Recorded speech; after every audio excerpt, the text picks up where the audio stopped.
안녕하세요 여러분, 반갑습니다. 대기업 김하지 멘토입니다. 오늘 백금 T&A 같이 한번 보도록 하겠습니다. 2분기 분기 보고서가 발간이 됐습니다. 그러니까 반기 보고서로 공시를 통해서 우리가 확인할 수 있는데, 오늘 영상에선 이 1분기 매출과 2분기 매출 부문에 대해서 비교 분석을 해보는 시간을 가져볼 거고요. 좀 확실하게 성과가 올라와 준 부분에 대해서도 설명을 드려보는 시간 가져보도록 할 겁니다. 왜냐면 앞으로 우리가 이 부분에 있어서 좀 중요한 포커스를 두고 추적 관찰을 해볼 필요가 있기 때문이겠죠.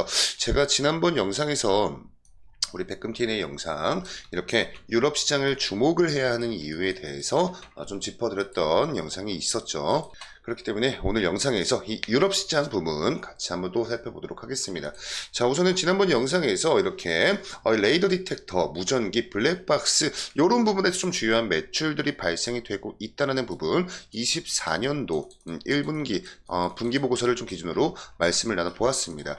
자, 그리고 우리 백금 T&A의 좀 개별적인 특징이라고 한다면 내수시장에서의 좀 비중보다는 좀 상당히 거의 뭐 100%에 가까운 매출이 수출에서 발생이 된다라는 부분이었습니다. 자, 그리고 이 수출 중에서도 조금 더 자세하게 들여다보시면 거의 뭐 글로벌적으로 좀 두루두루 매출들이 발생이 되고 있다라는 부분도 우리가 확인을 했습니다. 그래서 이게 24년도 1분기 실적이고 여기 전분기이다 보니까 이렇게 놓고 우리가 비교를 해 봤을 때 아시아 쪽 시장에서는 매출 비중이 좀 줄긴 했지만 미국과 유럽 쪽에서의 매출이 올라와 주면서 어느 정도 일정 부분 좀 상쇄를 시켜 주었다. 이 부분도 체크를 했고요. 앞으로 우리가 이 유럽 시장에 대해서 좀 집중을 해보고 추적 관찰을 해봐야 되는 이유가 바로 이거였습니다. 이게 여러분들 7월달부터 신차에 이 사고 기록 장치 장착이 의무화가 된다고 해요. 그래서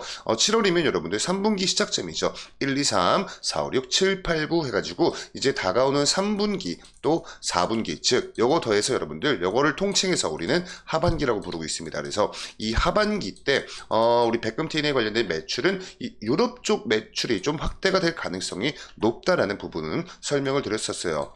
그리고 이제 여기에 이어서 우리가 국내 내수 시장에서도 어느 정도의 수혜를 기대를 해볼 수 있는 이슈가 있었습니다. 그게 바로 요거였죠. 급발진 논란 관련돼서 굉장히 나라 전체가 많이 좀 시끄러웠습니다. 시청역 급발진 사고를 필두로 해서 전국 이 방방 곳곳에서 진짜 뭐 급발진을 주장하는 이 사건 사고들이 계속해서 우후죽순으로 나옴에 따라서 이 자동차 페달 블랙박스 의무화 관련된 법안까지도 발의가 되는 그런 형국이었기 때문에 이 수출 쪽 매출에서는 우리가 이 유럽을 집중을 해볼 필요가 있고요. 그리고 이런 부분으로 하여금 이제 국내 내수 시장에서도 어느 정도 수혜를 좀 볼 수 있는 그런 가능성이 열렸다라는 점을 지난번 영상에서 주요한 포커스 두고 설명을 드렸었죠. 자, 그래서 이렇게 국민의힘 의원님께서 최근 자동차 페달 블랙박스 설치 의무화를 담은 자동차 관리법 개정안을 대표 발의를 했다는 소식도 다뤄보았습니다. 자, 그러다가 이제 요번에 오늘자로 여러분들 반기 보고서가 공시가 되었습니다. 이 부분 같이 한번 보도록 할게요. 자, 보시면 지금 여러분들께서 보고 계신 자료는요, 요 위에 있는 게 우리가 아까 앞서서 좀 체크를 하고 넘어왔던 24년도 1분기입니다. 그리고 요 아래 게 2분기, 그러니까 반기이다라고 보시면 돼요. 자, 그래서 하나하나 좀 살펴보시면요, 우선 이 레이더 디텍터 부분에서 매출이 2배가 넘게 좀 성장을 하는 모습을 보였고요. 이 블랙박스와 RDVR 콤보 이쪽 부분에서, 그러니까 여러분 여기 보시면 돼요. 얘랑 좀 비교를 해서 요 아래 것과 같이 비교를 해 보시면 됩니다.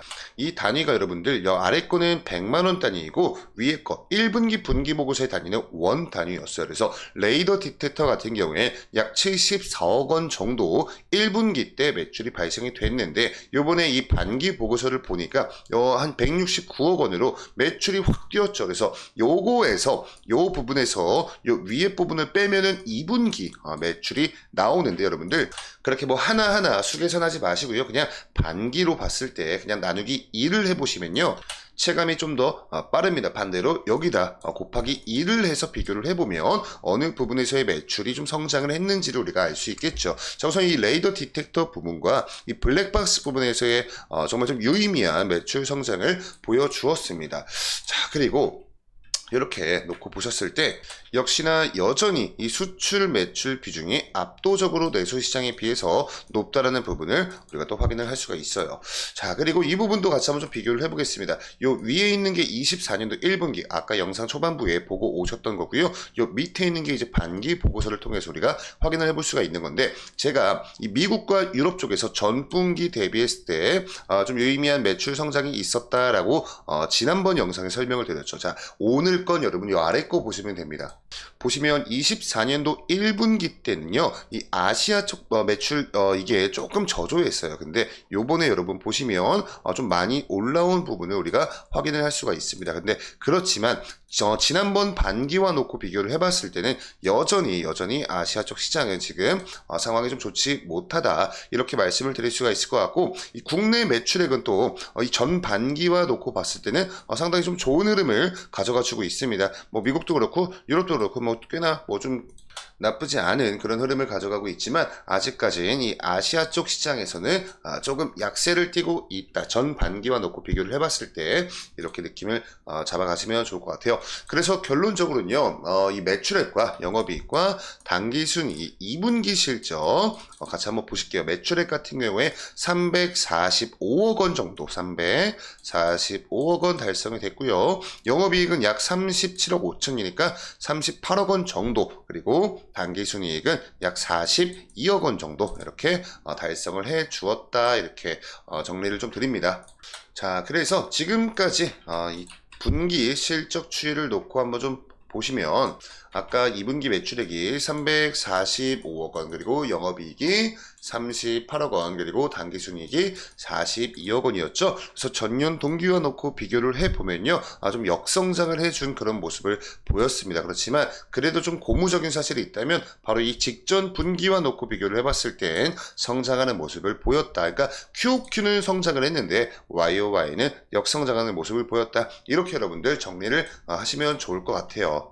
자, 그래서 우선은 지금 우리 백금TNA 주가의 흐름 추이가 뭐 그렇게 뭐 좋다라고 말씀을 드리는 그런 흐름은 아닌 것 같습니다. 이 8월 5일이었죠. 이때 당시 국내 증시가 정말 무너져 내리면서 우리 백금TNA 주가도 10%가 좀 넘게 빠졌습니다. 근데 너무나 다행히도 그 다음 날부터 약 5거래일 동안 이렇게 다시 반등을 해주는, 다시 이제 어느 정도 원상 복구가 되었죠. 근데 딱 거기까지가 끝이고 그 위로 올라와 주는 데는 좀 어려움을 겪어주고 있어요. 사실 이런 부분은 이 매출 QOQ는 실적 QOQ는 성장을 했지만 이 YOY 이쪽에서는 역성장하는 모습을 보였던 이런 좀 탓에 주가가 탄력적으로 좀 반응을 하고 있지는 못합니다. 그렇지만 우리가 오늘 영상에서 또 지난번 영상에서 보셨던 이 유럽 관련돼서 우리가 주목을 해볼 필요, 이제 3분기부터 실적에 좀 반영이 될 수 있는 부분이 있기 때문에 이런 부분 관련해서 계속해서 추적 관찰을 하신다면 조금 더 탄탄한 투자 아이디어를 우리가 가지고 갈 수 있지 않을까, 이렇게 좀 생각을 하면서 오늘 영상은 마치도록 하겠습니다. 감사합니다.